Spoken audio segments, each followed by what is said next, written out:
Hello and welcome to Muscle for Life. I'm your host, Mike Matthews. Thank you for joining me today. Now, I've written and recorded a lot of evidence-based stuff over the years on just about everything you can imagine relating to building muscle, losing fat, and getting healthy. I've also worked with thousands and thousands of men and women of all ages and circumstances and helped them get into the best shape of their life. But that does not mean you should just blindly swallow everything I say, because let's face it, nobody is always right about everything. And especially in fields like diet and exercise, which are always evolving thanks to the efforts of honest and hardworking researchers and thought leaders. And that's why I'm always happy to hear from people who disagree with me, especially when they have good arguments and evidence to back up their assertions. Sometimes I can't quite get on board with their positions, but sometimes I end up learning something. And either way, I always appreciate the discussion. And that gave me the idea for this series of podcast episodes, which I call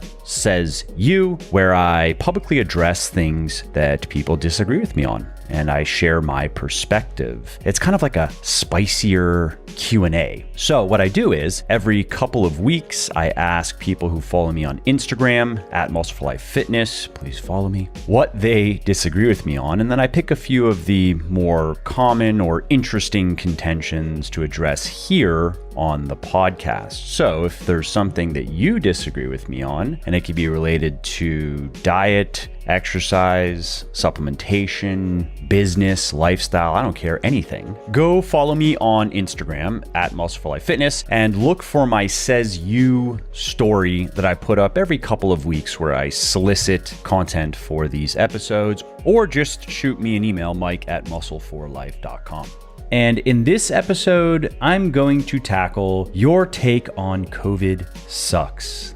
Why that? Well, recently I shared my personal experience with COVID. I got it a month or so ago, and I got mildly congested for a few days, and that's it. And I explained on the podcast here several episodes ago why I wasn't surprised that it was so mild, that was the most likely outcome given my age and given my health status, and why I now subsequently care even less about COVID as far as my personal health is concerned. I said that many months ago when the data made it clear, when there was enough data for me to, I believe, not worry about it. Again, for my personal health, not talking about giving it to others or not talking about the impacts it has had in the world, just my personal health. I was explaining why I was not worried about getting COVID, and then I ended up getting it and it didn't do anything, and so I shared that as well. And I talked about, for example, that if I were going to worry about what COVID could do to me, this is before I got it, I'd also have to worry about something like a daily commute of 10 to 80 miles or a daily 30 to 45 minute walk in a busy city if I lived in a busy city, and other similarly mundane activities that have more or less that carry more or less the same statistical risk as COVID if we're talking about putting me in the hospital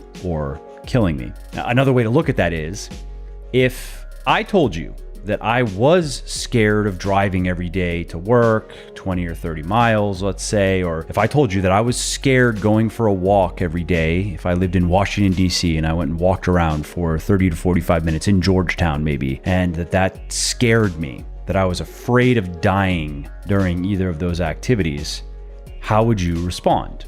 You'd probably feel bad for me, right? And maybe you try to explain how the risk posed by those activities is so small that it doesn't really warrant much concern or any concern at all. Well, I was applying the same logic to COVID and my own personal health. And most people, based on the feedback I got, took my point, but I did also receive some pushback, so I thought I'd address the disagreements or the themes, I guess, of some of the disagreements in a Says You episode.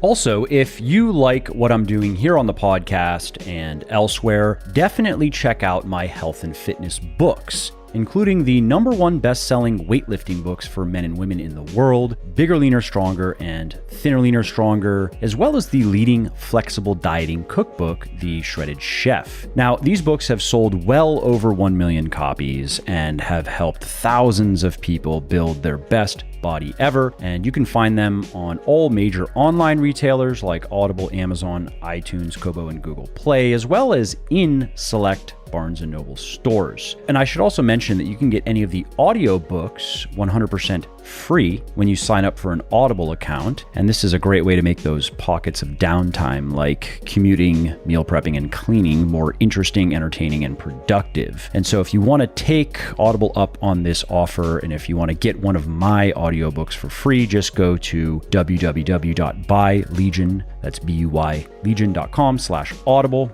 and sign up for your account. So again, if you appreciate my work, and if you want to see more of it, and if you want to learn time-proven and evidence-based strategies for losing fat, building muscle, and getting healthy, and strategies that work for anyone and everyone, regardless of age or circumstances, please do consider picking up one of my best-selling books, Bigger, Leaner, Stronger for Men, Thinner, Leaner, Stronger for women, and The Shredded Chef for my favorite fitness-friendly recipes. Okay, so one criticism that I've heard from some people is that I am downplaying the pandemic and I'm being insensitive to the plight of millions.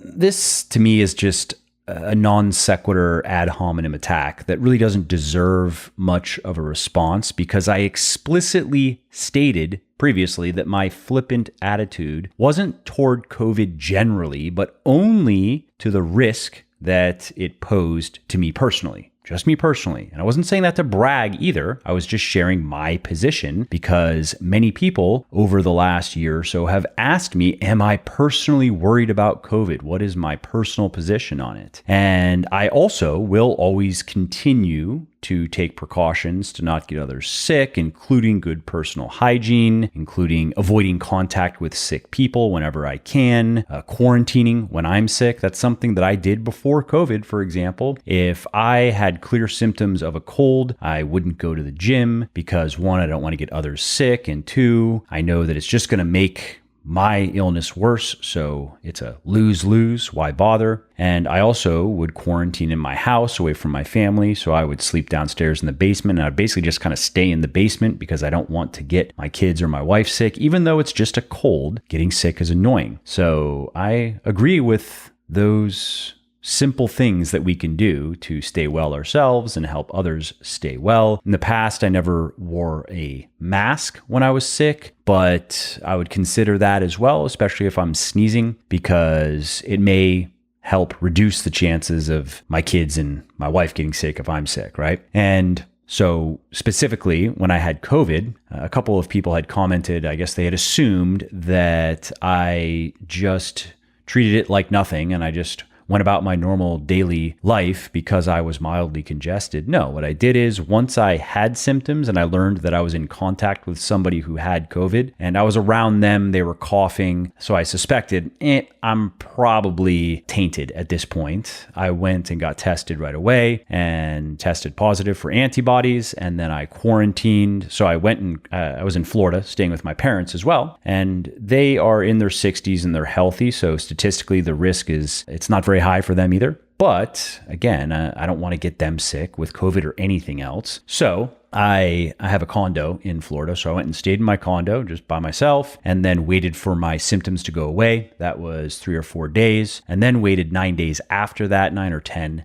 before really doing anything. Like I didn't have a home gym to work out in, unfortunately, and I didn't use the gym in the building, and I ordered groceries on an app, which I would do anyway, and I would go outside for a walk twice a day, but I wasn't around anybody. And I was happy to do that. I didn't see that as an infringement on my freedoms, on my rights to go out and get other people sick. No, it's just good manners. It's just the right thing to do. But anyway, coming back to this criticism of me not taking this thing seriously enough, let's reframe it real quick. Flu and pneumonia have been killing hundreds of thousands of people per year for decades. And if I were to say that's terrible, but I myself am not concerned about getting flu and then getting the flu and having it turn into pneumonia and then having that hospitalize me or kill me because the data says that it's very unlikely to happen. If I were to say that, would you think that I was being callous? Of course not. You would probably feel the same way yourself. Now, COVID is worse than the flu, of course, but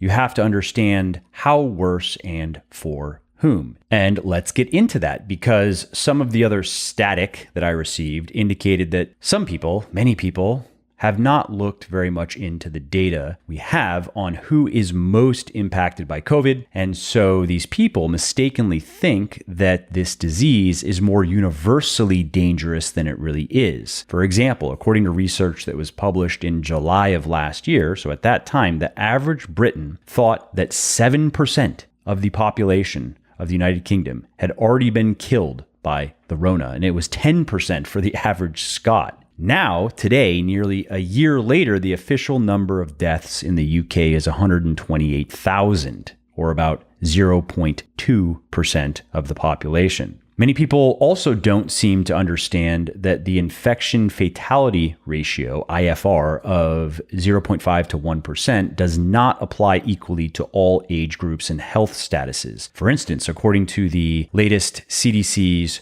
current best estimate scenario, for people aged 0 to 17, the IFR is 20 over 1 million, or about 0.02%. And for people aged 18 to 45, it's 500 over 1 million, or about 0.05%. The risk of death then jumps sharply for people who are aged 50 to 64. That is 6,000 over 1 million, or 0.6%. And then it grows by a factor of 15 for those over 65. And that's estimated at 90,000 over 1 million, or 0.9%. And if you dig into that data even further, you'll learn that the average age of death by COVID is 82.4 years old in countries where the average life expectancy is in the low 80s. And according to a new report from the CDC, about 78% of the people who were hospitalized, placed on a ventilator, or died from COVID were overweight. That's 27.8%, or obese, 50.2%. What's more, 41% of people under 65 who were underweight had a 41% higher risk for hospitalization than those with a healthy weight. And all of this is why David Spiegelhalter, interesting name, but he is the chair of the Winston Center for Risk and Evidence Communication at Cambridge University, said, "It's very difficult to estimate mortality risk when you have something that varies by at least over 1,000-fold, depending on your age or risk factors. The average is pretty pointless." Last year, Professor Spiegelhalter crunched the actuarial numbers, and he determined that the chance you have of dying from COVID if you catch it is roughly the same as your risk of dying over the coming 12 months anyway. And because the COVID death rate appears to have fallen since then due to a number of factors, including better hospital treatment and also possibly people getting smaller viral loads because of the various measures that are in place, Professor Spiegelhalter reckoned in November of last year that coronavirus gives you about 6 or 9 months worth of risk of dying rather than a whole year's worth. He also tweeted last year in November 2 charts with data from March and October from last year that showed an incredibly close correlation between COVID fatality risk and overall mortality risk. And this was just based on age, so it was not including other comorbidities. And the data suggested that getting COVID doubled the risk of dying that you would normally have in the coming 6 to 9 months. Now, depending on how old or unwell you are, that might make the risk of death in an absolute sense a lot more significant, but it also may not. For instance, an increased risk of death from, let's say, 0.01 to 0.02% is a 100% increase, but is it meaningful? Do you even care?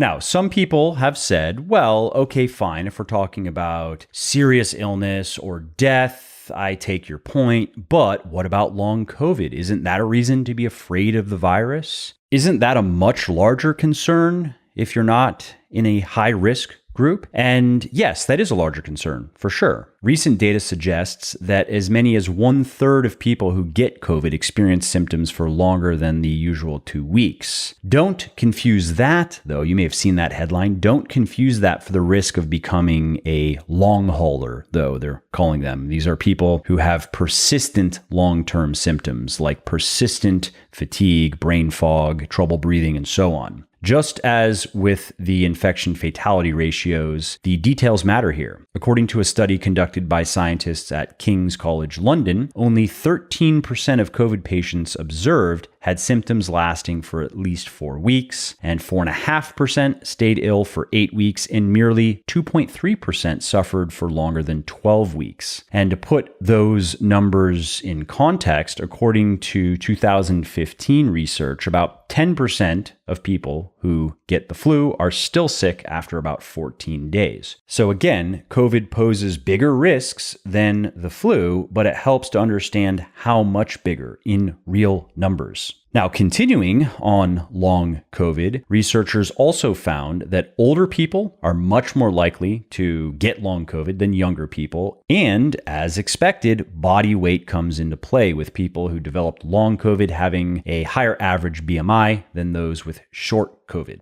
So if you are a young, or relatively young even, healthy person at a healthy body weight, what are your chances of becoming a long hauler? They're quite low. And, oh, what's that? Oh, you also work out? You also exercise at least 150 minutes per week? Well, shit, that's even better, because in a study conducted by scientists at Kaiser Permanente, patients with COVID who were consistently inactive were 226% more likely to be hospitalized, 173% more likely to be admitted to an intensive care unit, and 149% more likely to die than those who exercised at least 150 minutes per week. And just as a quick aside, if you are someone who exercises a few hours per week, your personal risk of hospitalization or worse from COVID is going to be lower than the statistics that I've just shared with you, because those are population level statistics. Those don't take into account the details of your lifestyle. The data also doesn't tease out comorbidities, other health conditions, which can make a big difference if we're talking about mortality, right? A 65-year-old healthy person who has no major disease or dysfunction is in a very different place as far as their statistical risk from COVID is concerned than a 65-year-old person with lung disease or heart disease or renal disease or cancer or obesity, as I've mentioned. If you like what I'm doing here on the podcast and elsewhere, definitely check out my health and fitness books, including the #1 best-selling weightlifting books for men and women in the world, Bigger, Leaner, Stronger and Thinner, Leaner, Stronger, as well as the leading flexible dieting cookbook, The Shredded Chef. Now, one other point that has been mentioned in the feedback that I got on this earlier episode was the situation where you have low-risk people living with high-risk people. And in that case, of course, I would recommend behaving differently than a low-risk person would behave if they lived by themselves or maybe lived with one or more low-risk people. But it is an interesting exercise to do a little bit of math to see the risk profile that a household faces when you have low-risk people living with high-risk people. Let's run through it quickly. So first, we have to understand the probability that a member of the household gets COVID, right? So there's a percentage chance that they're going to get COVID based on how they are living. Then we have to calculate the probability of them getting COVID and being asymptomatic. And you would do that by first multiplying the probability of getting the disease in the first place by the probability of being asymptomatic, which is about 17% according to a recent meta-analysis. Next, we have to calculate a bit further to estimate the chances of a household member getting COVID, being asymptomatic, and then giving it to someone else in the household. And we would do that by taking the probability that we just calculated and multiplying it by the chances of giving it to someone else in your household. And a data point that could be useful for that is from a recent study that was conducted by scientists at the University of Florida and elsewhere in the world. And they estimated that probability to be about 16%. So when you multiply all those things together, that gives you a data-based approximation of the risk profile that this household is faced with. And just so you understand how this works, let's say that given the current lifestyle of the people in the household, one individual, we'll just pick one of them has a 5% chance of catching COVID sometime in the next year. Now, given what I just laid out, what do you think the chances of that person becoming an asymptomatic spreader and then giving it to someone in the household are? Well, it is quite low. It is 0.1%. And that math works like this. 0.05, that is the probability of this person getting COVID in the first place, times 0.17, that is the probability of them being asymptomatic, times 0.16, that is the probability of them then giving it to someone else in the household. And 0.1% is 1 in 1,000. So if we viewed that differently, that means that this person could live that year 1,000 times in a row, just again and again, like a Monte Carlo simulation. And they would only become an asymptomatic spreader and give COVID to someone in the household once. Now, if you wanted to fully understand the risk profile for this household, you'd have to go through the same process with each member of the household, right? And some people may have a slightly higher chance of getting COVID over the next year. Maybe one of the people works in a hospital, for example, or works in a grocery store where there are lots of people, or works somewhere else where the risk of infection is higher than the 5% number that I just made up. And for some people, the risk may be even lower than that. Anyway, my point with that little exercise was just to show how I tend to view things like this. And this is how I have been viewing COVID for myself and for my household, for my family, for my kids, for example. The data that we have on COVID indicates that, ironically, the flu appears to be more dangerous to children than COVID. And if you don't believe me here, I will quote from cdc.gov. The risk of complications for healthy children is higher for flu compared to COVID-19. So anyway, to wrap up here, if you are someone who is at risk, if you are older and you have health problems, or maybe you are very overweight, and maybe you're not that old, you're just very overweight, and you are taking measures to avoid COVID, and you are asking people who live with you to do the same thing, to be careful, and to wear a mask, and to wash their hands, and maybe to get vaccinated, and maybe you are considering getting vaccinated as well, or maybe you already have been vaccinated because you figure that the risks of vaccination are much lower than the risks of COVID, then I totally understand. If I were in a high-risk group, or if the risk that COVID posed to me were at least significant enough to be concerning to me, then I also would be extra careful about not getting it. And if the problem were obesity, I probably would work on that. That'd probably be my top priority, is to not be obese, or even just overweight. Not be overweight, get to a healthy body weight. And that would mean restricting calories, of course, but I also would be exercising regularly. One, because of course that's better for losing fat and losing weight, especially if you spend most of your time training your muscles, because then you're going to gain muscle and gain strength and lose fat. But then two, remember, I mentioned earlier in this podcast that exercising at least 150 minutes per week appears to greatly reduce your chances of getting messed up by COVID. And so what I would hope to be able to do through losing fat and gaining muscle and gaining strength and getting fit is lower my personal risk enough to where I no longer had to worry about it, again, for my own personal health. And, for what it's worth, through my work, I do help a lot of people lose a lot of fat and gain a lot of muscle and gain a lot of strength and get in there at least 150 minutes of exercise per week. And so I feel good that I'm able to contribute to a solution, or at least part of a solution to this problem, in a meaningful way. The more people I can help get fit, the fewer people we are likely to lose to COVID going forward. And as much as I would like to believe that one day COVID will be fully in the rearview mirror, I don't know. The consensus among the virologists and other experts I've checked out and I've read from and heard from is that this virus is never going away,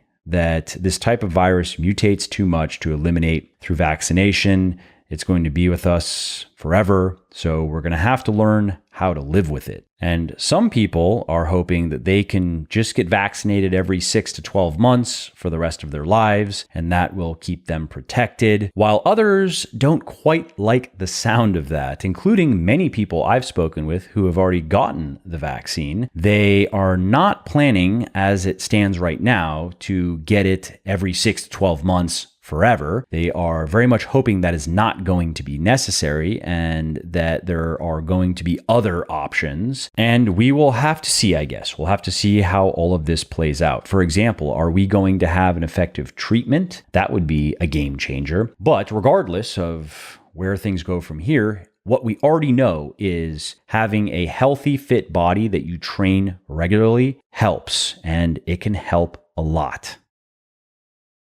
All right, well, that's it for this episode. I hope you enjoyed it and found it interesting and helpful. And if you did, and you don't mind doing me a favor, please do leave a quick review on iTunes or wherever you're listening to me from, in whichever app you're listening to me in, because that not only convinces people that they should check out the show, it also increases search visibility, and thus it helps more people find their way to me and learn how to get fitter, leaner, stronger, healthier, and happier as well. And of course, if you want to be notified when the next episode goes live, then simply subscribe to the podcast and you won't miss out on any new stuff. And if you didn't like something about the show, please do shoot me an email at mike@muscleforlife.com, just muscle, F-O-R, life.com, and share your thoughts on how I can do this better. I read everything myself, and I'm always looking for constructive feedback, even if it is criticism. I'm open to it. And of course, you can email me if you have positive feedback as well, or if you have questions really relating to anything that you think I could help you with, definitely send me an email. That is the best way to get a hold of me, mike@muscleforlife.com. And that's it. Thanks again for listening to this episode, and I hope to hear from you soon.